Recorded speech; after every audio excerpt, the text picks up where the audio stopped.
Olá, boa noite a todos e todas. Sejam bem-vindos. Andréia, querida, boa noite. Estamos aqui em mais um Midiato Entrevista. Meu nome é Cíntia Lisenberg e estamos aqui nesta live. Mais uma das iniciativas, do Grupo Midiato. Boa noite, pessoal. Beltrina entrou, Beltrina que é a nossa convidada da noite. Pessoal entrando. O Midiato Entrevista, então, como eu estava comentando, é mais uma das iniciativas do Midiato, desse grupo de pesquisa da ECA USP, voltado para o estudo e promoção de debates no campo da comunicação, linguagem e mídias, e também da sua intersecção com outros temas relevantes da contemporaneidade. A Beltrina está aqui, eu vou chamá-la um instantinho só. Vamos lá.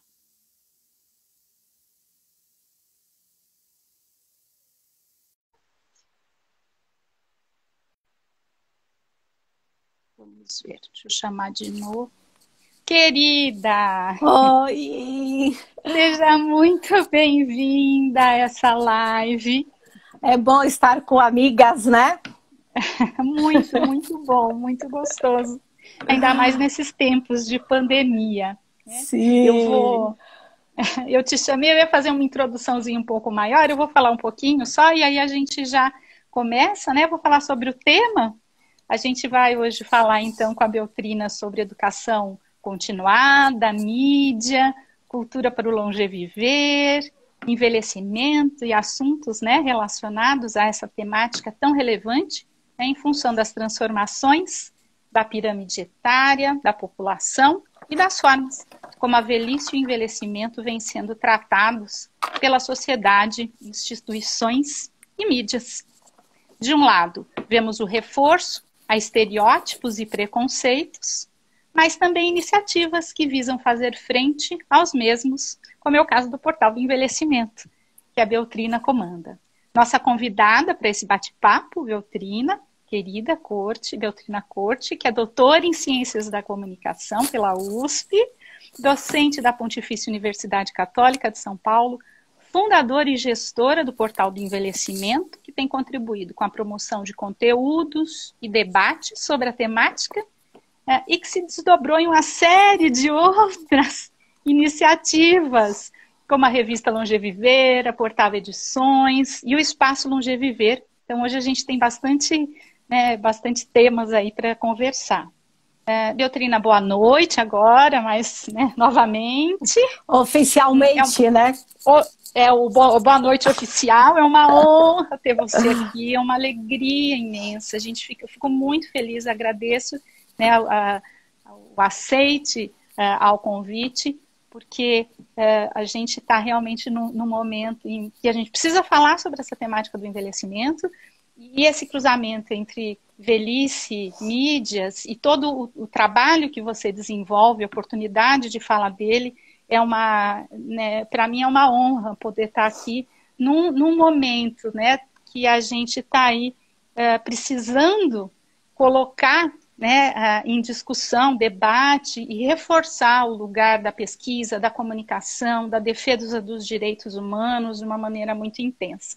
Então é muito bom ter você aqui, porque nos permite falar, né, disso num espaço tão rico, que é um espaço do Midiato, tão caro também. E para começar a nossa conversa, né, para eu passar a palavra para você, eu queria que você contasse um pouquinho, né, de como foi a tua história com o portal, como foi, né, o que é o Portal do Envelhecimento, como ele surgiu. Queria que você começasse por aí. Oi, primeiro quero agradecer, né, esse espaço. Para mim sempre é uma honra estar aqui, né, com você, com o pessoal do Midiato, que é um pessoal todo querido, né? A gente acompanhou todo esse processo, né, de nascimento também do Midiato, né? Olha, Cíntia, eu vou te falar assim, a gente não sabe, né, os rumos que a vida vai nos guiando, né? Então, o portal de envelhecimento, ele nasceu assim, algo assim inesperado, né? Então, assim, quando eu saí, por exemplo, quando eu saí da ECA, né, do doutorado, buscando estudar, continuar estudando, né, as questões das tecnologias comunicacionais e o impacto disso no corpo humano e no corpo urbano, né? Eu cheguei até a PUC, porque essa era uma exigência da agência de fomento na época, né? Buscando um outro grupo de pesquisa para poder fazer essa relação. Quando cheguei na PUC, no final dos anos 90, e aí me deparei com o Núcleo de Estudos de Pesquisa do Envelhecimento, o NEP, foi super bem acolhida. E na época, ao desenvolver o projeto de pós-doc, né, a agência de fomento exigia, né, que eu desse uma retribuição. Eu não sei se continua assim, né, mas que eu desse alguma retribuição à instituição que me acolheu, né? Então, em troca, eu propus um seminário para falar sobre o impacto das tecnologias na área urbana, uma vez que era parte do tema do meu doutorado, né? E aí era o grupo do envelhecimento, né? Na época, eu estava no início do mestrado em gerontologia social, que hoje não existe mais. E aí eu comecei, né, ali a ser acolhida, a ser inserida, né, em outros estudos tão instigantes, né, para mim. Ao mesmo tempo, eu estava morando num lugar onde a minha vizinha, ela era muito militante na área do envelhecimento e foi quem trouxe até a terminologia ILPI, que é a Instituição de Longa Permanência para Idosos. Então, eu também estava recebendo influência, né? E aí acabou saindo o seminário e a bolsa não, né? Só que aí havia um compromisso ético para variar, né? Havia um compromisso ético, né? com a instituição, né? Aí eu dei o seminário e tal, aí, bom, depois eu também fiquei grávida, foram das minhas gêmeas, coisas estão com 21 anos, para você ver como o tempo, né? Mas aí, então, na época, pediram se era possível estar assumindo a revista Queiroz, uma revista técnico-científica. Eu falei, bom, a gente que lida no mundo das palavras e da academia não deve ser tão diferente, né? Então, eu fui assumindo e fiquei durante 10 anos como editora da revista Queiroz. Isso também me permitiu, né, estar mais de perto, né, com pesquisas, com autores e lendo também temáticas em relação ao envelhecimento. Aí, quando foi em 2001, né, a coordenadora do programa, na época ainda para entrar na PUC era assim, hoje não, hoje é por departamento, então os ingressos também hoje são distintos.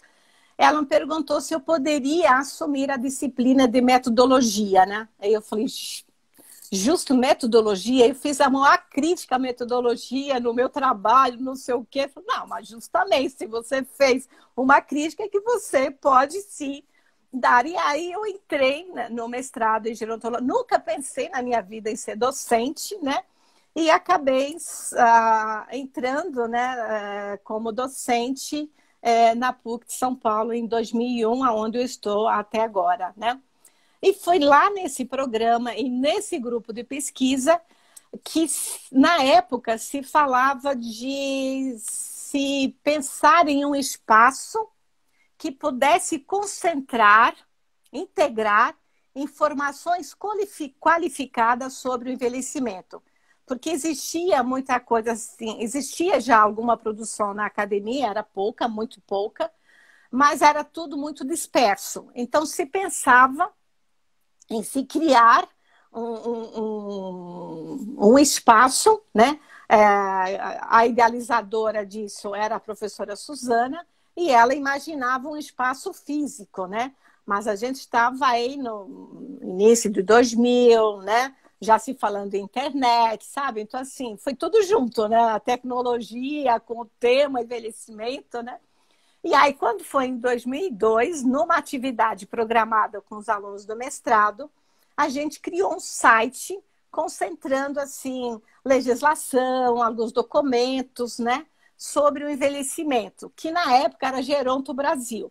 Mas os alunos se formam e vão embora. E eu fiquei com a batata quente na mão, né? E agora? O que a gente faz com isso, né? E então, assim, para contar um pouco a origem, né, do que é hoje o Portal do Envelhecimento, né? E, aí, depois disso, né, a gente criou uma ONG. Então, assim, o Portal do Envelhecimento, ele nasce, digamos, com... Hoje ele é uma ONG. Não, ele nasceu... Não. Imagina o que foi a loucura dentro de uma instituição, isso era em 2002, né? Procurando o servidor para abrigar. Quer dizer, era um ping-pong, me empurrava para tudo quanto era canto, né? Então, nós criamos um grupo de ex-alunos e professores, criamos um grupo e fundamos uma ONG, né? Para que a ONG, então, pudesse dar conta desse propósito, que era transferir informações qualificadas sobre o envelhecimento para uma grande população, né? Que não ficasse restrito apenas ao mundo acadêmico, né? Ficou na ONG até 2013, né? Aí, quando foi em 2013, eu falei, não, chega, eu cansei de brincar de ONG, né? Não quero. E aí falou, olha, Beltrina, se você não levar o portal, ele vai morrer aqui. Eu falei, como assim, né? Porque é isso, né? Vai entrando outras pessoas, outros projetos, né? E não é fácil lidar, né, com a informação, né? Você tem que ter né, um espírito até muito voluntário também, né? E aí, quando foi em 2014, então a gente criou a empresa. Então, só para você ter uma noção de que ela nasce com esse DNA, digamos, social. Então, o Portal de Envelhecimento é um negócio social. Ele continua mantendo a sua missão de transferir informações qualificadas, né? E para ele sobreviver, então a gente foi criando outros produtos, que a gente pode ir falando ao longo do tempo. Então, só para você ter uma ideia da origem, né, do Portal do Envelhecimento. Que eu também não pensei, em ser dona de nada, né? Nem sou, né? Mas assim, o destino vai nos levando, né, Cíntia? Com certeza. Ô, Beltrina, mas essa história que você conta, eu acho ela é muito importante, né? Tanto, né, da dedicação, do envolvimento, mas e quando você fala, lembra do próprio Midiato também, né? Tem essa característica quando você menciona o trabalho voluntário, né, e a dedicação, como a gente se envolve, né, na busca de uma qualificação do trabalho que é desenvolvido, numa troca e aprimoramento a partir do que vem da universidade e de uma rede, né, de pessoas em prol de um aprimoramento comum em torno de temáticas. Então, é muito interessante. E essa tua história, ela é muito importante porque ela lembra o valor da universidade, né? Ela lembra o valor e a relevância dos espaços de discussão, de debate, de troca, na construção de inovações, né? Então, na construção de caminhos para a solução de questões sociais relevantes. E acho que nesse momento é um privilégio estar aqui, né? Num espaço, podendo falar para outras pessoas, né? E deixar registrado, né? Porque essa nossa conversa fica registrada e acaba reverberando mais, de como a gente tem, da importância da universidade nessa construção de novas iniciativas, projetos, e que acabam ganhando corpo com a motivação das pessoas, com o interesse e a dedicação, o que é muito, muito importante num momento de destituição tão grande da universidade, do olhar humanitário, do olhar para o outro, e que a gente precisa valorizar esses projetos e como eles nos enriquecem, né? Então, é muito gostoso te ouvir falar sobre a sua história. Beltrina, uma coisa que eu fiquei pensando rapidamente quando você falou, vocês comemoram o portal do envelhecimento a partir de 2002? Ou Na verdade, 2014? não, 2004, porque em 2004, 2002 ele nasceu com o nome Geronto Brasil. E tá. aí, quando foi em 2004, né, a gente então inaugurou como portal do envelhecimento. E aí é muito interessante, sabe, Cíntia? Quando a gente pensou no nome e tal, bom, a que veio, né? Não, ele veio para justamente democratizar aí o saber em relação ao envelhecimento e também construir uma cultura em relação ao envelhecimento sem nenhum neologismo atravessando, né?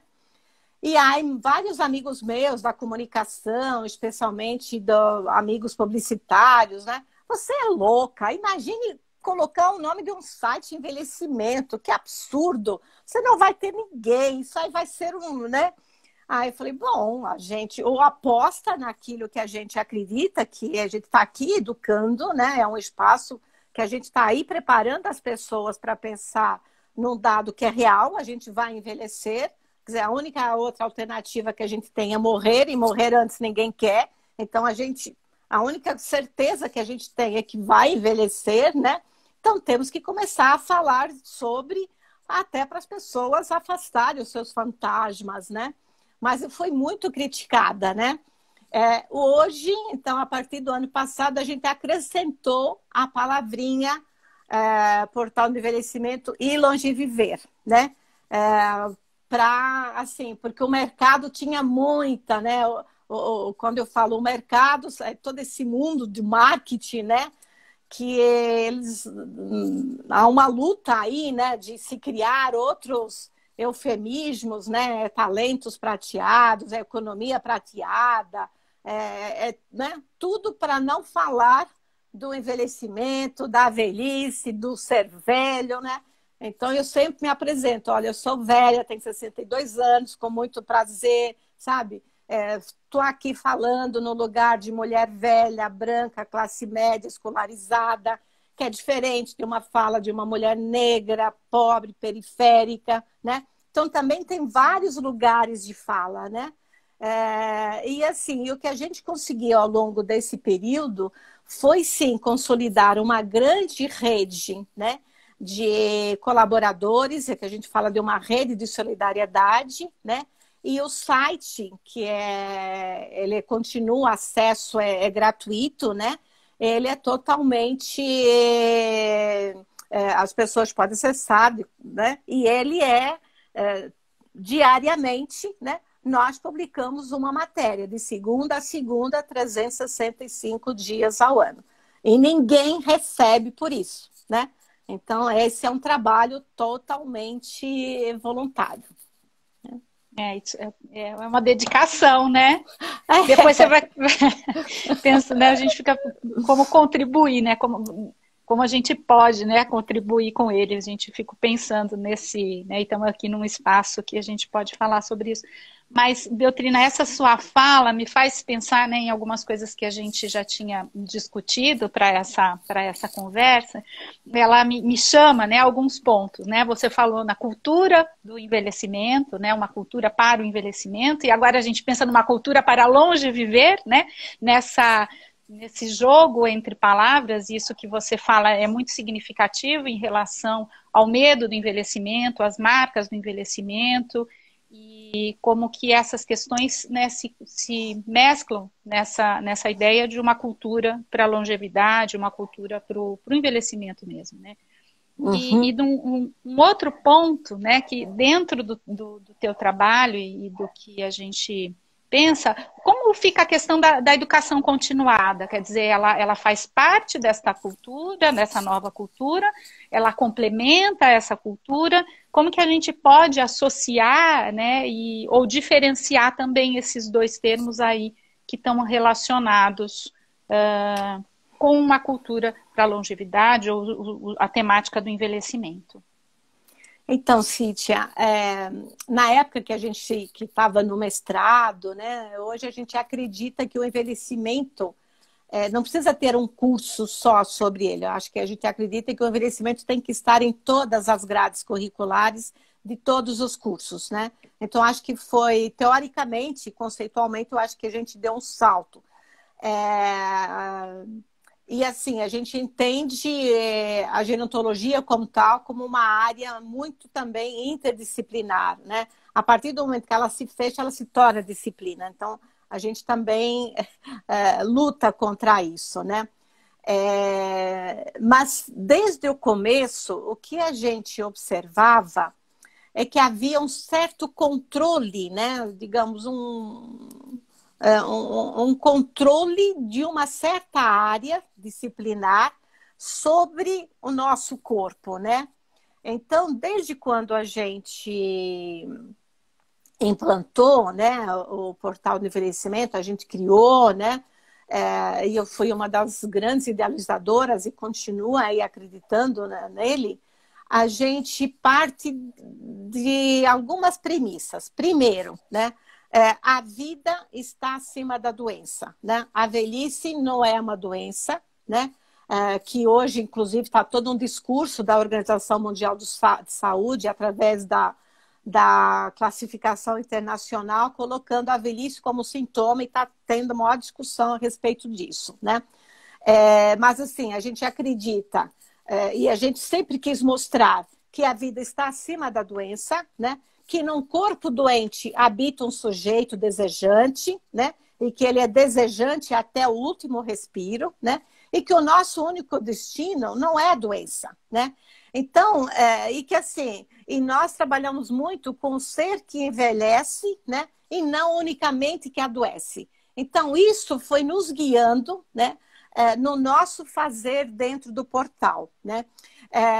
E aí a gente acredita, né, que o portal do envelhecimento ele é um meio virtual, né, é um espaço democrático de comunicação e educação continuada. Então, assim, a gente segue muito o que o Martin Barbeiro fala, né, no livro de Educação e Comunicação, se não me engano, que ele fala que pela palavra mediadora, geradora de novos sentidos, que a gente possa reinventar o presente e reconstruir o futuro. Então, a gente segue ao pé da letra essa, né? Então, o portal do envelhecimento, ele é informação e formação ao mesmo tempo. Né? Muito bem. E eu entendo a informação como uma formação continuada. Né? Sim. Então, para nós, isso é...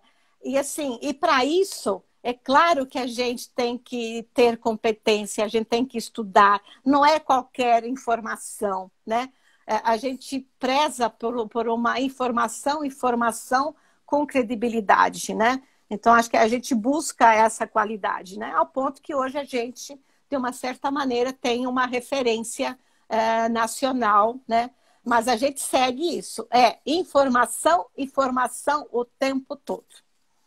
Muito bem. Beltrina, e veja, né, isso que você fala, você lembra da situação do que está acontecendo na OMS, né, na Organização Mundial da Saúde, em termos da classificação da velhice como uma doença, como a abordagem, né, dos termos, como o sentido que vai sendo atrelado, né, a questão do envelhecimento e as temáticas, elas têm, né, um poder muito grande no sentido daquilo que depois, da sua abordagem, né, da sua prática no mundo. É uma prática, né, de discurso e pede também, né, um posicionamento. A gente, quando você fala, né, você tem ali uma defesa, né, isso eu fico sempre pensando, né, que a gente tem sido chamado, né, a se posicionar em termos desses assuntos que são nevrálgicos na sociedade cada vez mais. Sim, muito, muito. E assim, e aí por trás você tem, quer dizer, a construção dessa narrativa, né, da velhice como doença. Se você pega, por exemplo, vai na Cielo, né, ou vai no Google Acadêmico, ou qualquer repositório, né? Se você pega o envelhecimento, você dá a palavra-chave envelhecimento, você vai ver que 98% está atrelado à doença. E foi sempre sobre isso que a gente sempre lutou, nós como gerontologia social, né? Porque o foco sempre das pesquisas que são publicadas, das pesquisas que recebem fomento, elas são sempre atreladas à doença. E a gente sempre lutou contra, né? E hoje é muito interessante a gente ver aquelas pessoas que defendiam muito isso, a velhice como doença, hoje serem contra essa, digamos, essa introdução, né, que a Organização Mundial da Saúde tenta impor, né? Mas para nós isso é uma luta já de 20 anos, né? Agora, o que está por trás? Você tem indústria, anti-envelhecimento, e aí isso pega em muita gente, porque as pessoas têm medo de envelhecer, Cíntia. As pessoas têm medo porque na velhice, ela está mais próxima da condição finita que nós somos. E a gente não quer isso, né? A gente quer ficar jovem o tempo todo. E assim, a gente valoriza, né? A juventude, ela é um valor em si, né? Então, tudo que é bom, né? Assim, a energia é vital, é não sei o quê, você atribui à juventude, como se o velho não pudesse ser mais vital, não pudesse ter energia. Não, né? Eu tenho energia como jovem, né? Então, assim, a gente vai reproduzindo, né, esses discursos que afastam a gente de se pensar como velhos contemporâneos. Somos velhos diferentes do que foram os nossos pais, os nossos avós, né? E levar uma outra vida, né? Mas há um Sim. temor, né, nesse processo, né, de envelhecer. E aí a gente vem um e pouco... nos impede a lidar, né, com as questões da vida, outras questões, né, que não só a juventude, o vigor, mas lidar com a amplitude da vida na sua potência, né? Isso. Beltrina, deixa eu dar uma olhadinha aqui. Eu não consigo. A Rosana fez um comentário. Eu não consigo. Eu não sei se, pessoal, se vocês tiverem dúvidas, tiverem perguntas, pode fazer para a gente. Eu perdi aqui um pouco. A Rosana faz um comentário aqui para a gente, né, sobre a questão da doença que cria os estigmas em torno que é um discurso a ser desconstruído, com certeza, né? É uma questão. Questão bastante importante, essa dos estigmas, né? E assim, hoje está na moda, né? A gente falava muito preconceitos e tal, mas a moda da vez é ageísmo, né? Que são os preconceitos em relação à idade, né? E a Rosana é uma grande estudiosa dos estigmas, né? E o que a gente observa é que esses estigmas fazem parte, inclusive, já está na nossa estrutura mesmo cultural, né? Então, assim, o que eu percebo? Muitos colegas meus que são militantes, antirracistas, né, ou com as questões de gênero, e que, de repente, eu vejo eles falando coisas de velhos, falei, não tem sentido, né? A luta é igual, né? Ou muitos velhos, né, que também têm o seu autopreconceito. E esse, eu acho que é um dos maiores desafios de serem combatidos, quando ele está incorporado. E por que ele é incorporado? Porque desde cedo, né, a gente escuta falar que o envelhecimento é um problema, seja pela previdência, né, a economia, é um fardo, né? A gente teve o ministro Guedes, né, falando que quem tinha quebrado a economia, o Estado, tinha sido os velhos porque queriam viver mais. Quer dizer, são coisas absurdas. Então, você, desde pequena, você está dentro dessa narrativa que envelhecer não é legal. E você cresce com isso e envelhece com isso. Quer dizer, mudar essa cultura é uma mudança de...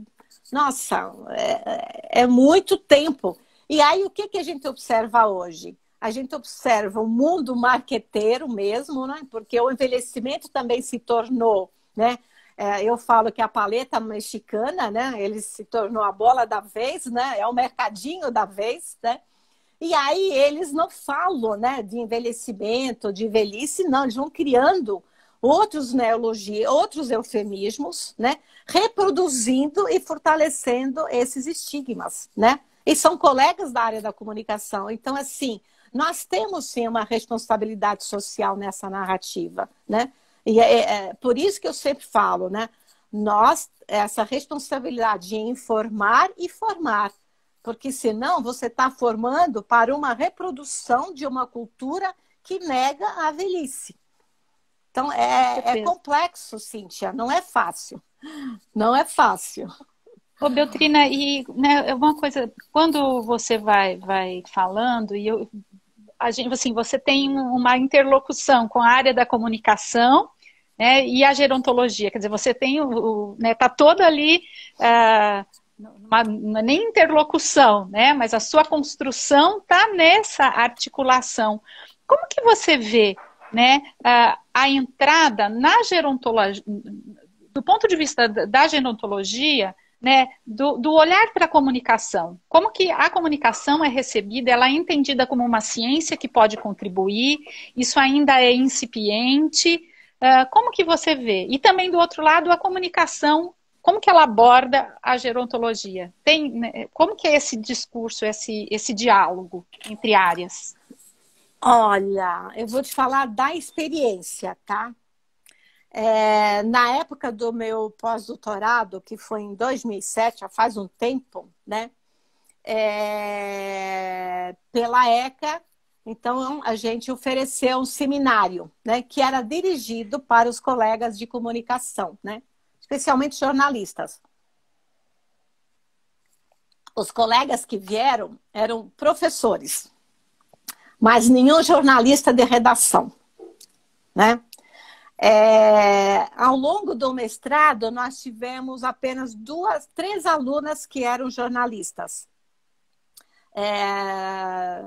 2 estão bem ativas na área e uma não. Eu estou ali na PUC, né?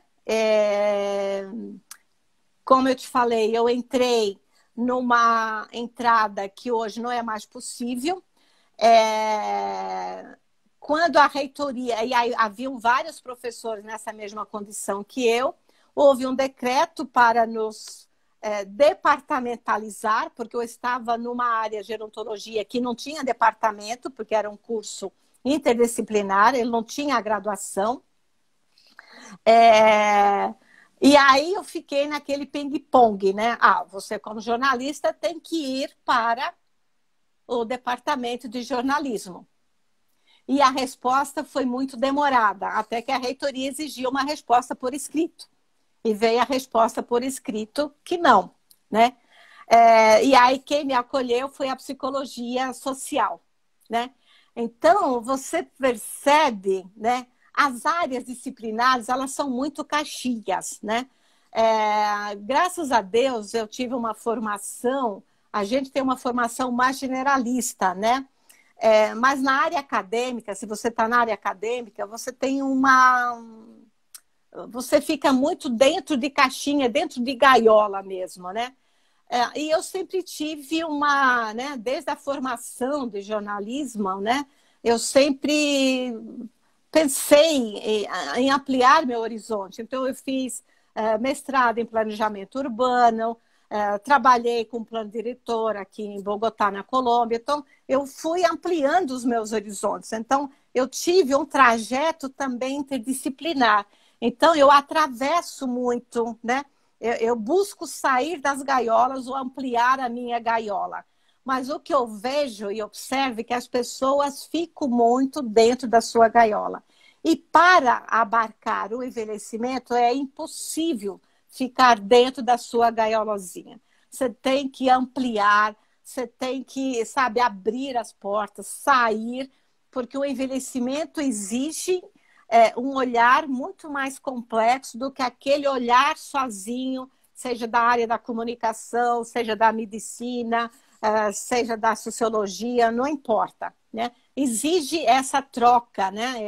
Ampliar esse horizonte, esses conhecimentos em relação ao que é uma existência, né? que é também a primeira vez que a gente está vivendo isso na nossa civilização, né? Então, a gente está inaugurando aí, né?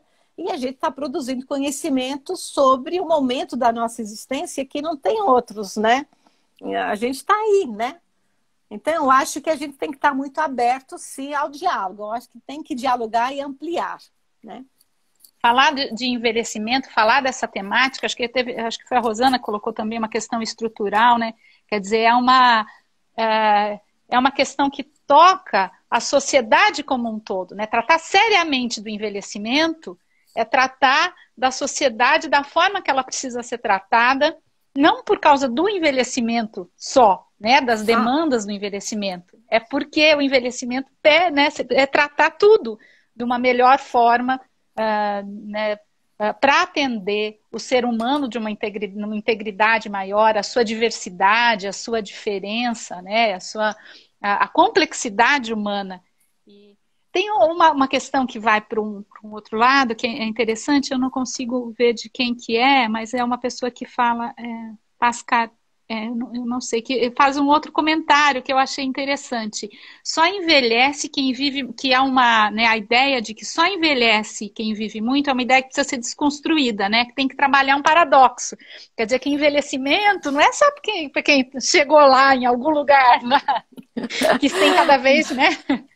A gente está envelhecendo todo dia, né? A gente nasce envelhecendo, né? Desde quando a gente nasce, as nossas células já estão aí nesse processo de envelhecimento. E há também uma outra falácia, sabe, Cíntia? Que o pessoal fala, envelhecer bem ou envelhecer saudavelmente é uma escolha individual, né? Eu falo, gente, nunca é uma escolha individual. Se a gente pega, né, a expectativa média de vida, né, do Brasil e começa a comparar os estados, a gente vê que quem nasce, né, por exemplo, na região sul do país, ela tem quase 10 anos a mais do que quem nasce em Tocantins, no Piauí, né? Então, não precisamos ir longe, basta aqui em São Paulo, quem nasce em Moema, Alto da Lapa, tem uma expectativa média de vida de 80 anos. E quem nasce em Parelheiros nem chega a 60 anos. Então, dependendo do lugar onde você nasce, você já não tem chance. Então, não pode ser nunca uma escolha unicamente individual. Eu preciso do acesso à educação, acesso à saúde, a uma moradia, sabe? A alimentação, quer dizer, e conhecimento, né? Então, assim, as escolhas são escolhas sociais para se envelhecer bem, né? Então, isso eu acho importante também estar demarcando, né? É fundamental, Beltrina. Quando você faz essa demarcação, a gente pensa, né, em todas nas temáticas, né, complexas, como há uma tendência social e como isso também é algo que às vezes nos pega, né, a individualização de temas que são estruturais e complexos.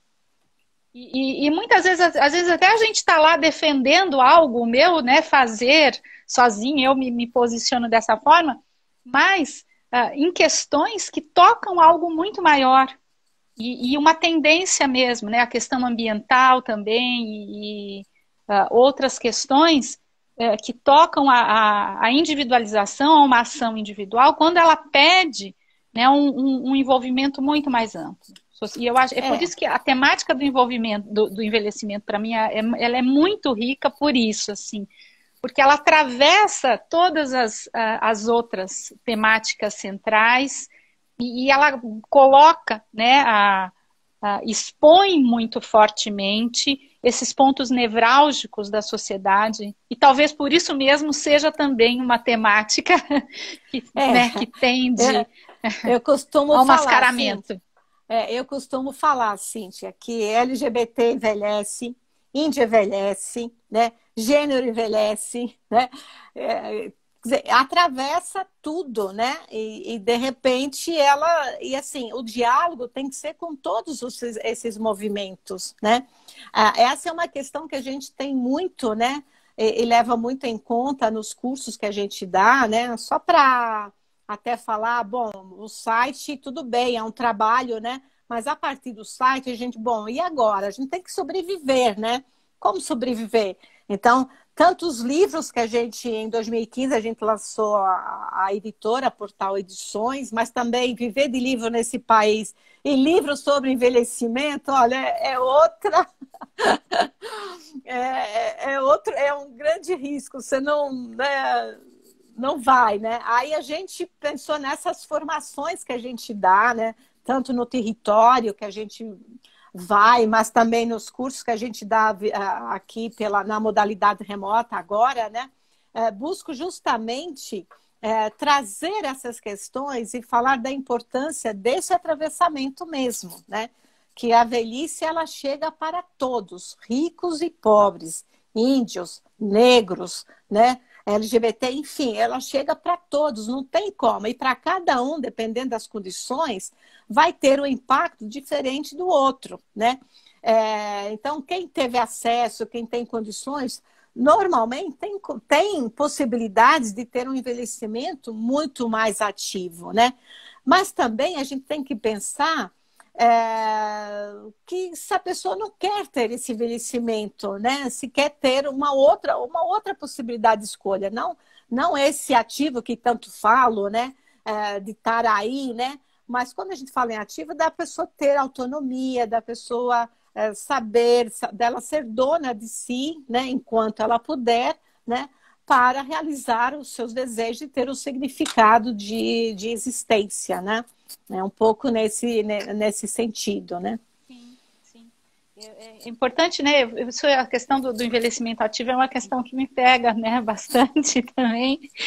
E a ideia, né, de como ter um envelhecimento ativo, né, das pessoas que estão mais vulneráveis ou que estão mais dependentes e ainda assim ter um envelhecimento, uma possibilidade, ou um envelhecimento ativo de pessoas que vivem, né, em instituições, por exemplo, de longa permanência e outras possibilidades, né, de viver, né, de estar como que é uma bandeira sua também e é muito interessante. Beltrina, mas eu acho importante também isso que nós já estamos aqui com 45 minutos de live, quase. E que você fala um pouquinho mais do Espaço Longeviver, desses cursos, se tem algum curso agora, né, com inscrição aberta, que a gente pode, que alguém possa se interessar. Eu acho que é legal falar, né, desse espaço e do momento, né, de como vocês também estão lidando com esse momento da pandemia para fazer esses cursos. E eu acho que é isso. Olha, então, eu estava te falando que a nossa vida, assim, foi assim, foram os acasos e a gente aprendeu com Penhuela que não há nenhum acaso por acaso, tudo o acaso tem um objetivo, né? Então, olha só que interessante. Eu também nunca pensei em que a gente pudesse ter um espaço de formação continuada, né? E aí, quando foi em 2018, né, um pouco naquela crise, né, que se viveu, a gente tinha, como eu e meu marido, né, duas salas alugadas num prédio comercial. E eles nos entregaram. E, putz, e agora? Justo quando também eu tive menos horas da PUC, né? E agora ferrou, né? Menos horas, tem que pagar ainda mais condomínio de duas salas comerciais, porque alugar nesse período é muito difícil, né? E aí alguém falou, não, peraí, vamos pensar, né? E aí, como eu gosto muito assim, bom, não é um problema, vamos transformar esse problema em uma oportunidade.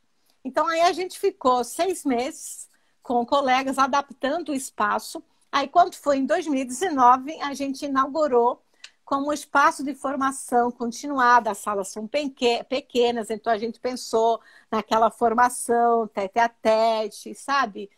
De diálogo, de troca, né? E aí a gente foi, 2019, nossa, foi super bacana, foi assim, a gente né, foi testando, foi formatando cursos que a gente achava interessante, né? E aí veio a pandemia, né? Aí, bom, tivemos que nos adaptar, né, para a modalidade remota. E aí, na modalidade remota, a gente continuou fazendo um pouco essa formação. Alguns serviços públicos pediram alguma formação, então a gente atendeu formação em territórios, a gente teve em Paraisópolis, na Moca, tivemos aqui também na região sul, né? E a gente começou também a ofertar cursos para o país inteiro e até tivemos pessoas de outros países, né? E estamos com isso agora, né? Então, no momento, a gente está com um curso, temos Memórias Lúdicas, que é a Cremilda Medina, que vai dar, né? Já é a terceira ou quarta turma que ela dá, vai começar agora a semana que vem. Temos um sobre ansiedade e depressão, que a gente está começando agora no final de junho. Temos um que é de aprofundamento para quem já teve o primeiro, que é falar sobre as grandes síndromes geriátricas, né? Que essa também é uma confusão, mas que nós que temos velhos, as nossas famílias, a gente sabe, né? Do quanto isso afeta, né? As relações, afeta os cuidados, né? Então a gente já teve vários outros cursos e agora a gente vai dar um aprofundamento para esse pessoal. Luta e sofrimento. Temos também de ferramentas de comunicação, né, para trabalhar a mediação familiar, né, que também é uma questão, às vezes, há muitos conflitos, né, nessas relações familiares, até porque a gente hoje, a gente pode até falar de relações intergeracionais na velhice. E essas relações também têm muitos conflitos, assim como tem com as demais faixas etárias, né? E pouca gente se debruça sobre isso, né? De estimulação cognitiva, arte para as velhices fragilizadas, envelhecimento feminino, que a gente vai trazer todas essas questões que envolvem a mulher, desde a menopausa, o que isso implica, enfim, né? Todas essas alterações que acontecem também no nosso corpo. Então, assim, são cursos de curta duração, né?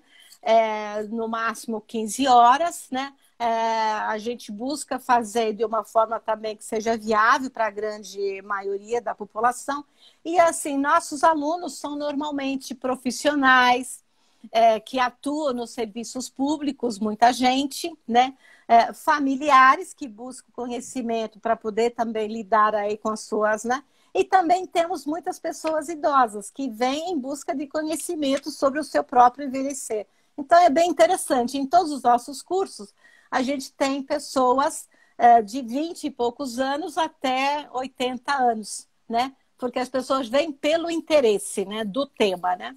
Então, é um pouco isso que a gente está. Cada dia a gente está aí pensando e também as pessoas trazem temas, né? Olha, não dá para vocês, né? Então, a gente está aqui pensando em temas que possam, sim, qualificar o trabalho das pessoas aí no cotidiano com idosos, seja nos serviços, na família ou para si, enfim, né? Aí, né? E é uma coisa interessante na pandemia, apesar né, desse caos todo e das dificuldades, como ela trouxe, acabou impulsionando a gente para esse cenário, né? Olha como nós estamos, né? Midiático, e como permite essa troca, né? E uma formação de rede com pessoas que estão muito, muito longe, às vezes, né? Pessoas que não se encontrariam se a gente estivesse num ambiente só presencial. Eu estou fazendo um curso agora do portal, vou contar também, já fiz outro. Eu estou narrativas autobiográficas. O que já saiu de cartaz, porque já saiu de cartaz, mas se ele vier de... Olha, já tem gente pedindo mais, já tem... Tá muito, muito legal. E eu fiz com a professora Cremilda o semestre passado, também foi um curso muito legal. Agora a gente está esperando o livro aí, como é que ele vai... Então, em alguns cursos, o da Cremilda sempre ele acaba trabalhando com o narrar, né? E esse narrar acaba produzindo um livro, né? Que vocês produzem, que é bem interessante, né? O que a gente está fazendo agora é pensando para o EAD, né? E aí a gente lançou um pequeno curso sobre o que é gerontologia, falta a segunda parte. a gente está testando esse produto, né? Porque assim, envelhecimento e educação, ninguém patrocina, Cíntia. Ninguém. Então, todos os produtos que o portal foi desenvolvendo foi pensando em como pagar o servidor, como pagar a manutenção, como pagar o condomínio, né? Porque a educação não tem verba, a não ser que você participe de um edital, mas aqui nós somos não é uma ONG, né? É uma empresa de negócio social, né? E envelhecimento, né? Agora, há um novo produto que nós estamos também agora elaborando, que são produtos sob demanda. Então, a gente agora está trabalhando com edital para o Itaú para projetos certificados. Então, também é uma aprendizagem, elaborando edital, fazendo plano de comunicação. Então, a gente vai buscando, além do que a gente faz, né? A gente tenta ver como o portal do envelhecimento como empresa se mantém, né, financeiramente. Aí você vai me perguntar, mas quantas pessoas trabalham aí, né? Olha, então, é uma empresa, Cíntia, familiar. Então, assim, as filhas, aquelas gêmeas que nasceram lá em 99, então, uma está se formando em engenharia de produção, outra está se formando em ciências sociais, já tem uma que se formou em relações internacionais e está fazendo sobre negócios, né? Então, o marido também, que é o editor, ele quem cuida da editora. Então, assim, porque não dá ainda, né? A gente está aí, né, buscando e a gente trabalha com uma rede, assim, de docentes que a gente vai, então, contratando de acordo com o que a gente vai precisando. Então, a gente vai, né? Mas a gente gostaria de ter, assim, mas humanamente ainda não dá, né? A gente está sobrevivendo mesmo, né? Porque a gente atua. Vamos pensar numas parcerias aí, porque vocês fazem muita coisa. Vamos fazer um plano de parcerias. Vamos embora. Porque é muito trabalho legal, assim, né? Vocês fazem muita coisa interessante e as pessoas que participam, né? Eu estou vendo agora, eu posso dizer também, né? Além né, de tudo que eu já que o portal produz, dos estudos, né? Que para quem não sabe, o meu doutorado eu fiz a partir, né? Meu corpus de base do portal do envelhecimento, é muita publicação, muita informação importante, e as pessoas que estão envolvidas ali, né, eu vendo, participando, como é rico, como faz, né, como isso mobiliza as pessoas e faces de si tão importantes, né, é um trabalho muito bonito. Beltrina, nós estamos chegando aqui quase no finalzinho. Ufa! Antes, né, do Instagram derrubar a gente, eu já queria te agradecer demais por estar aqui conosco. A gente também, né, faz esse trabalho assim na garra. E o semestre passado, o ano passado, o pessoal foram muitas lives. Esse ano a gente está começando de novo. Essa é a segunda do ano. Em julho a gente tem outras lives, então convido também as pessoas a participarem.